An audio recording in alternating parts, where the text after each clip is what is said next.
भूतिया छोले कुलचे वाला। एक छोटे से शहर में रामू नाम का एक आदमी अपनी पत्नी और बच्चों के साथ रहता था। रामू रिक्शा चलाकर अपना और अपने घर परिवार का गुजारा करता था। रामू रिक्शा चलाकर भी उतना नहीं कमा पाता था जिससे उसका घर का खर्चा ठीक से चल सके, जिसकी वजह से रामू की पत्नी संतो को लोगों के घरों में जाकर काम करना पड़ता था। एक दिन की बात है, संतो का 2 साल का बच्चा बीमार था, जिसकी वजह से वो काम करने नहीं जा पाती। और जब वो अगले दिन काम करने जाती है, कल क्यों नहीं आई काम करने? मालकिन जी, मेरा बच्चा बीमार था, इसी वजह से काम करने नहीं आ सकी। मालकिन गुस्से में संतो से कहती है, अगर तू इसी तरह छुट्टी करती रहेगी तो मैं तुझे काम पर नहीं रख सकती। ये ले अपने काम के पैसे और कल से काम पर आने की कोई जरूरत नहीं है। मालकिन जी, मुझे काम से मत निकालिए, मैं आगे से कभी छुट्टी नहीं करूंगी। मैं तुझे काम पर नहीं रखने वाली, जा। संतो का उसकी मालकिन पर कोई असर नहीं होता। वो वहाँ से रोती हुई अपने घर वापस आती है। तभी शाम को उसका पति भी रिक्शा चलाकर आ जाता है और संतो के हाथ में कुछ पैसे पकड़ाते हुए कहता है, ये लो संतो, आज बस इतनी ही कमाई हुई है। संतो रोते हुए अपने पति रामू को बताती है, आज मालकिन ने भी मुझे काम से निकाल दिया, अब घर का गुजारा कैसे होगा जी। इधर मुन्ना की भी तबीयत खराब है। ये कहते कहते संतो रोने लगती है। इसकी दवाई के लिए पैसे कहाँ से लाएंगे जी? रो मत, मैं कुछ न कुछ और काम कर लिया करूंगा। तभी रामू के दिमाग में एक आइडिया आता है। क्यों ना हम छोले कुलचे की रेकड़ी लगा ले। मैंने स्कूल के बाहर बच्चे और बहुत सारे लोगों को छोले कुलचे खाते हुए देखा है। ठीक है जी, मैं छोले कुलचे बेचा करूंगी और तुम रिक्शा चलाया करना।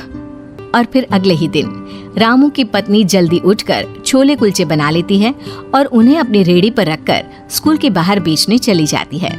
तभी एक बच्चा संतो के पास आता है। आंटी, छोले कुलचे कितने के हैं? 20 रुपया बेटा। आंटी, एक प्लेट दे दीजिए ना। अभी देती हूँ बेटा। संतो उस बच्चे को एक प्लेट छोले कुलचे बनाकर देती है।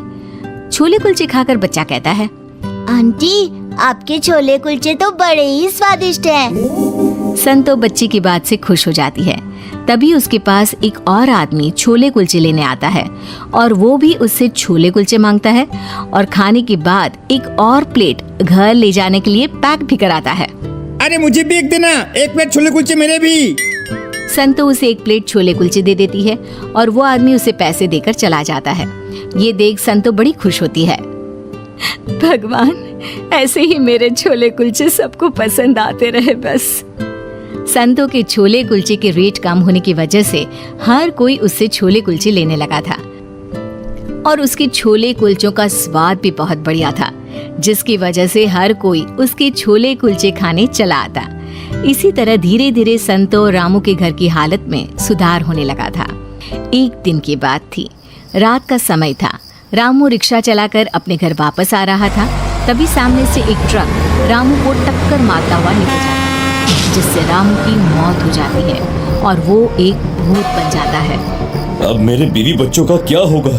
उधर उसकी पत्नी और उसके बच्चे उसका इंतजार करते करते भूखे ही सो जाते हैं। अगले दिन भूत देखता है कि संतो की तबीयत बहुत खराब है, जिसकी वजह से वो छोले कुलचे बेचने नहीं जा पाती। ये देखकर वो बड़ा दुखी हो जाता है। हे भगवान, ये क्या कर दिया तूने? अब मेरे बच्चों का क्या होगा? जैसे तैसे करके घर की थोड़ी सी हालत ठीक हुई थी, अब मेरी पत्नी भी बीमार है। अब मेरे बच्चों का क्या होगा? और अगली सुबह भूत वापस रामू बन जाता है और जैसे ही घर आता है तो संतो उसे देखकर रोने लगती है। तुम कहाँ चले गए थे जी? वो कल रात मैं वहीं सड़क पर रिक्शा में सो गया था, इसलिए मैं घर पर नहीं आ पाया। संतो की तबीयत ज्यादा खराब होने की वजह से वो छोले कुलचे बेचने नहीं जा पाती। भूत संतो से कहता है, तुम चिंता मत करो, जब तक तुम ठीक नहीं हो जाती छोले कुलचे बेचने के लिए मैं चला जाया करूंगा। इस तरह भूत सुबह होने से पहले रामू बन जाता और छोले कुलचे बेचने चला जाता। फिर जैसे ही शाम होती वो घर आकर संतो के हाथ में पैसे पकड़ा देता और जैसे ही रात होती तो वो वापस भूत बन जाता और वो चादर ओढ़कर सो जाता। जिससे किसी को ये पता ना चल सके कि वो एक भूत है। एक दिन भूत छोले कुलचे बनाकर उन्हें स्कूल के बाहर बेचने चला जाता है। देखते ही देखते रामू के सारे छोले कुलचे बिक जाते हैं। ये देखकर वो बड़ा खुश होता है। भूत इसी तरह हर रोज रामू बनकर छोले कुलचे बनाकर उन्हें बेचने लगा था और जैसे ही शाम होती वो घर आकर संतों को पैसे पकड़ा देता और चादर ओढ़कर चुपचाप सो जाता। ऐसे तो जल्द ही मेरे घर की गरीबी दूर हो जाएगी और मेरे बच्चों को किसी भी चीज की कमी भी नहीं होगी। इस तरह अब संतों के घर में पैसों की कोई कमी नहीं थी। उसके घर की हालत धीरे धीरे सुधरने लगी थी। अब भूत ने एक बड़ी दुकान भी कर ली, जिसकी वजह से उसकी बिक्री और ज्यादा होने लगी।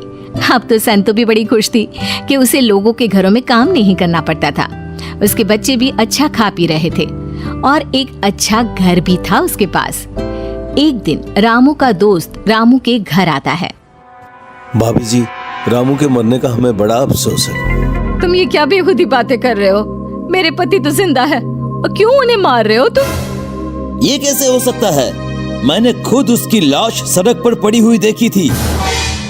नहीं, ऐसा नहीं हो सकता। तुमने जरूर किसी और को देखा होगा। अरे मेरे पति तो छोले कुलचे बेचने गए हैं। तुम्हें जरूर कोई गलतफहमी हुई है भाभी। फिर रामू का दोस्त वहाँ से चला जाता है। संतू उस आदमी की बात सुनकर सोच में पड़ जाती है। तभी कुछ देर बाद शाम होती है और रामू घर आता है। संतों के हाथ में खूब सारे पैसे पकड़ाकर सोने चला जाता है। कहीं इनके दोस्त ने जो बात कही थी वो सच तो नहीं होगी। जैसे ही रात होती है, संतो अपने पति की चादर हटाकर देखती है तो उसके होश उड़ जाते हैं। भूत, तुम भूत कैसे बन गए? यानी तुम्हारा दोस्त सही कह रहा था कि तुम मर चुके हो। हाँ, ट्रक के कुचलने की वजह से मेरी मौत हो गई थी, पर जब मैंने तुम्हें बीमार हालत में देखा तो मुझसे देखा नहीं गया और फिर मैं छोले कुलचे बेचने लगा, जिससे कि तुम लोगों को कभी किसी भी चीज की कोई भी कमी ना आ सके। अब तुम्हें कभी भी कोई भी चीज की कमी नहीं होगी। अब छोले कुलचे की दुकान बहुत ही अच्छी तरह से चलने लगी है।